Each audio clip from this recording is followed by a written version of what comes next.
People often wonder why we should pay much attention to emerging markets.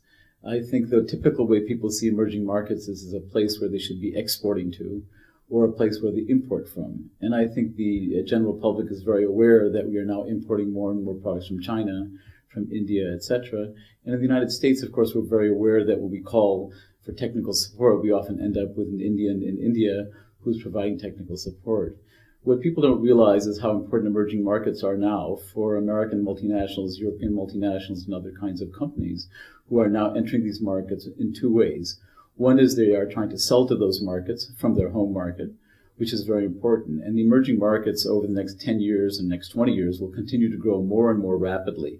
In fact, they will account for more of the world's GDP by the end of this decade, if not earlier. And therefore, they provide great opportunities for multinationals trying to sell in those markets. Of course, one of the challenges in selling in those markets is that, of course, the average per capita income varies quite a bit. There's a lot of income inequality in these countries. And so what people have to understand is how can we actually sell at different stages of the market, at the high end, at the middle end, and even as what's been called selling to the bottom of the pyramid, to the really poor people. So that's one aspect that's very important. Another aspect is to look at investing in these countries. Many companies would like to invest in these countries because they can produce there in the local market. Now, typically we think about this as actually being low-cost production. What people don't realize is that these countries have become very important as sources of innovation.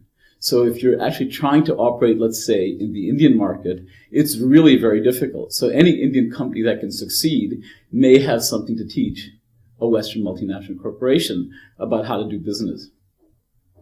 Another part that people don't realize is, of course, aside from just importing from these countries, is that these countries have become very important in production chains. So we have the supply chains around the world, and when I buy my, let's say, Apple iPad, I'm actually buying a product that may be produced in 20 different countries. So understanding where these countries fit in these supply chains and how companies can access these supply chains is very, very important to succeed.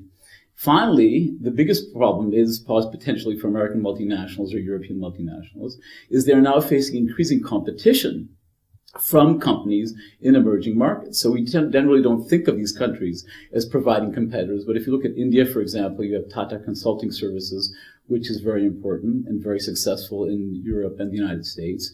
If we look at Huawei, for example, they're competing directly head-to-head with Cisco systems in production of routers and switches. If we look at a computer company like Lenovo, they're doing extremely well as well. So what we do see is across the board, there are a variety of reasons to be thinking about emerging markets separately. Now, in terms of the course that I teach, emerging markets, or that other people might teach, I think it's a very important course. And the way I do it is the following. I think it's very important to first understand why these countries have changed the way they have. In some sense, they are re-emerging. They're not really emerging markets. These countries, for example, like India and China, were some of the richest countries in the world 200 years ago. So one question is, why did these countries decline, and how are these countries now coming back, rising, and competing in the global economy? So we spend a lot of time trying to understand that point. A second point we try to understand is, what is the nature of the international system? Are new countries emerging? Other countries may be declining. How will that all work together? How does international relations really function when it comes to new entrants to the market and new competitors?